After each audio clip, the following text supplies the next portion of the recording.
Good morning from Media City, and this is the news from the Northwest. In today's programme, we've got the dangers of cheap holidays, the latest crime figures, sports, but first, bricks.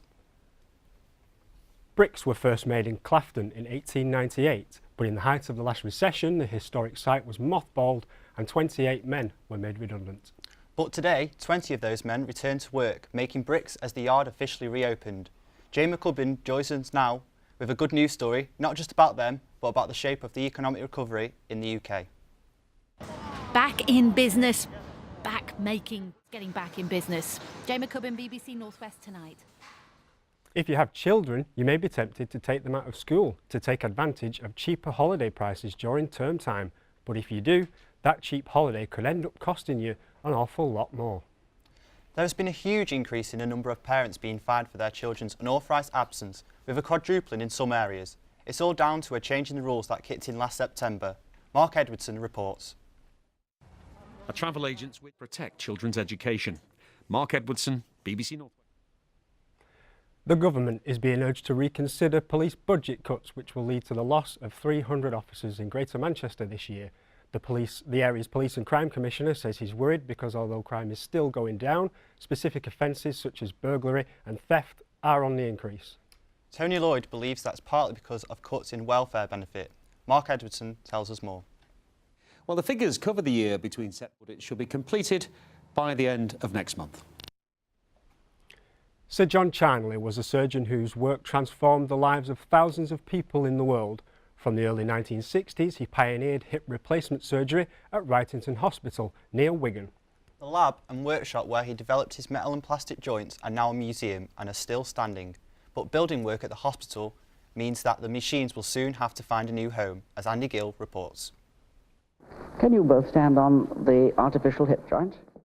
Andy Gill, BBC Northwest Tonight, Wrightington. A freestyle skier from the Northwest is preparing to take on the best in the world at the Winter Olympics in Sochi. Emma Lonsdale is what is known as a half-pipe skier. That's where in one of the events they do jumps and tricks. But as we found out, she didn't start out on the slopes of the Alps, but on a piste in Cumbria. Richard Askham reports. Meet Emma Lonsdale at the start of next month. A good luck, Emma. I'm sure she'd do us proud. Now to an issue which has been debated in football since the invention of the Premier League over 2 decades ago. How much money should trickle down from the top division to the sport's grassroots? More than 20,000 people have signed a petition launched by a Northwest MP urging the Premier League to share more. David Crosby wants them to double the amount they give to good causes following the latest £5 billion TV deal. Stuart Pollitt reports. Manchester United, champions. Stuart Pollitt, BBC Northwest Tonight.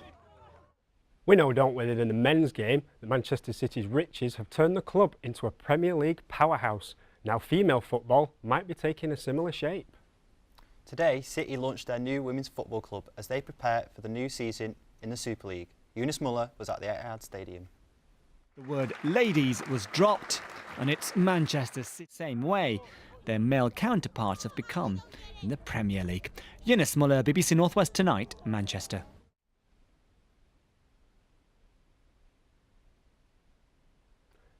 Up to 20,000 pigeon fanciers are flocking to Blackpool this weekend for the world's most prestigious pigeon pageant. It's a bit of a coup, as my colleague observed on Twitter earlier. Competitors will fly in from as far away as China to compete, all hoping that their bird will catch the eye of the judges. Let's talk to Elaine Dunkley. She's surrounded by the feather ones in the Winter Gardens in Blackpool. Yes, well, normally it's about the foxtrot in here, but tonight, forget about the stags, it's all about the pigeon party. Now, if you go to the Horseshoe Inn at Clitheroe, you will find a Christmas card on the bar. Christmas is, of course, long gone. This one's a bit special, though, because it comes from Roy. Roy is a sheep who should have been sent to the slaughterhouse last autumn, but pub regulars took a shine to him and raised money to buy his freedom. Stuart Flinders has been to meet him. This is one crazy mixed up. Stuart Flinders, BBC Northwest Tonight, Lancashire. Let's take a look outside. Here's the wonderful Mark with the weather. Good afternoon, and Saturday we're going to see some blustery showers and some sunshine. On Sunday we're going to see very heavy rain and some strong winds. Tomorrow morning we're going to start off with cloudy, then we're going to see some sunshine for a time. It's not going to last, unfortunately. Showers are going to continue to feed in from the west, so it's another day of everything but the kitchen sink for tomorrow. It's going to be quite breezy in places, particularly around the Isle of Man, so despite highs of around 8 to 9 Celsius, once you factor in the brisk westerly breeze, it's not going to feel particularly warm. On Sunday, a huge band of rain works in from the Atlantic. This rain could stay with us from some time and we could see an inch or two of rain. We may also see some localised flooding because that rain is falling on saturated ground, and again you might notice that the rain is falling as snow on high ground, so a miserable weekend in prospect. And back to you guys. Thanks for that, Mark. I think the beer garden's out of the question then. Hope you've enjoyed this morning's bulletin. Join us at noon for the lunchtime news. Bye.